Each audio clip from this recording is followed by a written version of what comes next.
تو ٹائیفائڈ کو ہلکا نہیں سمجھنا چاہیے، یہ بہت ہی خطرناک بیماری ہے، اور اگر دماغ پہ حملہ کرے تو پھر اس کا کوئی علاج مجھے معلوم نہیں ابھی تک، نہ کبھی سلفر نے کام کیا ہے نہ رسٹاکس نے، ہو سکتا ہے کوئی دوا ہو، اللہ کے علم میں ہوگی، ہمیں ابھی یہ معلوم نہیں۔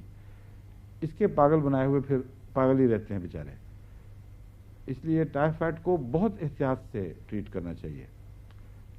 اور ٹائیفائڈ کے ذمے میں آپ کو ایک دوسرے نسخے کچھ بتاتا ہوں جو اللہ کے فضل سے روزمرہ کے طور پر کام آنے والے ہیں۔ آپ اتنی جلدی تو ہومیوپیتھ نہیں بن سکتے کہ اس بیماری پر پوری طرح اچھی طرح، عبور تو کسی کو بھی نہیں سوائے خدا کے، مگر کسی حد تک آپ اعتماد کے ساتھ کام کر سکیں، مگر یہ نسخے چونکہ اکثر کام آتے ہیں اور ان کی علامتیں سمجھنا مشکل نہیں ہے، اس لیے امید ہے بہتوں کو فائدہ ہوگا۔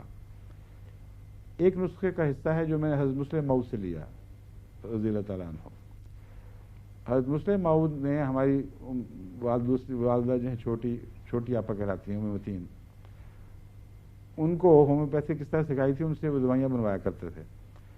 تو ایک دفعہ مجھے اسی زمانے میں چھوٹی آپا نے بتایا کہ ٹائیفائڈ پہ حضرت مسلم موعود پیروجینم اور ٹائیفائڈنم دونوں دوائیں ملا کے دیا کرتے تھے، اس کے علاوہ اور بھی دیتے تھے۔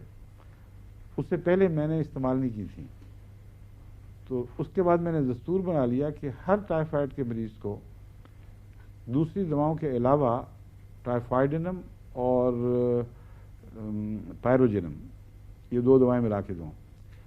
پیروجینم زہریلے گوشت سے بنائی ہوئی دوا ہے، اور زہریلا گوشت جو متعفن ہو جائے اس کا زہر انتہائی خطرناک ہوتا ہے، اس لیے پیروجینم گہری تعفن پیدا کرنے والی دوائیوں میں کام آتی ہے۔